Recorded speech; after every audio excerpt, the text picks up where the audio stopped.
हमारे देश के इतिहास में हमारे वास्तविक वीरों का कम और नकली वीरों का गुणगान अधिक किया गया है। औपनिवेशिक मानसिकता के अधीन हमें ऐसे लोगों का महिमा मंडन करने के लिए बाध्य किया गया है जो कभी उस योग्य थे ही नहीं। जिन वामपंथी और कट्टरपंथी मुसलमानों ने स्वतंत्रता आंदोलन में लेशमात्र भी योगदान नहीं दिया, उन्हें वीरों के वीर के रूप में चित्रित किया गया, जबकि जिन्होंने अपना सर्वस्व अर्पण कर दिया उनका या तो उल्लेख ही नहीं किया गया था या फिर उनका नकारात्मक चित्रण किया गया।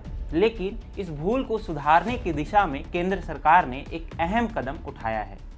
जब कल यह घोषणा की गई कि मोपला दंगों में जो कट्टरपंथी मुसलमान शामिल हुए थे उन्हें अब से हुतात्माओं की श्रेणी में कदापि नहीं आंका जाएगा। नमस्कार, TFI पर आपका स्वागत है। मैं अभिनव आज आपको बताने जा रहा हूं कि कैसे वामपंथी इतिहासकारों ने मोपला दंगों के गुनाहगारों को ही महिमा मंडित किया था, जिसे आज तक युवाओं को पढ़ाया जाता था, तथा यह भी बताऊंगा कि कैसे अब केंद्र सरकार ने इस गलती को सुधारने के लिए एक अहम कदम उठाया है। जी हां, वर्षों पुरानी भूल को सुधारते हुए केंद्र सरकार ने उन लोगों का महिमा मंडन करना बंद कर दिया है जो 1921 के कुख्यात मोपला दंगों में लिप्त थे।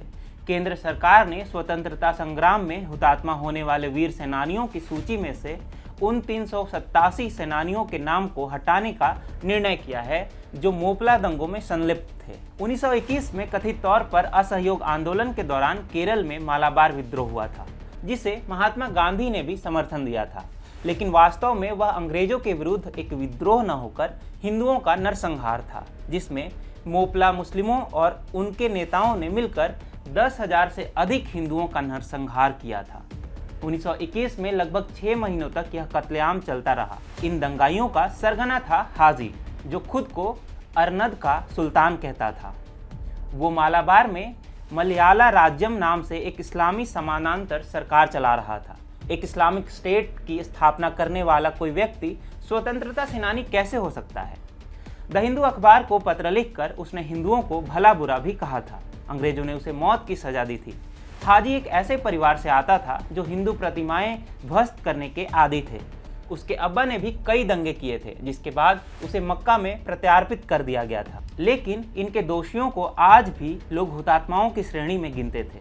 और अभी हाल ही में केरल विधानसभा के अध्यक्ष MV राजेश ने निर्लजता की सारी सीमाओं को लांघते हुए इन दंगाइयों के सरगना कुन अहमद हाजी की तुलना वीर क्रांतिकारी भगत सिंह से कर दी थी।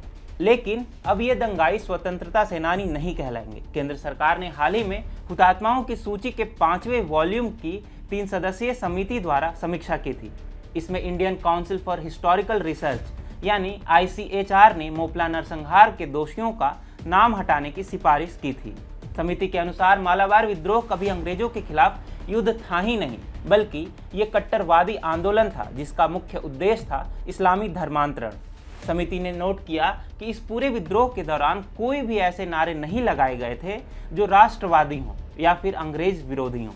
हाल ही में RSS नेता राम माधव ने भी कहा था कि ये भारत में तालिबानी मानसिकता का पहला आंदोलन था।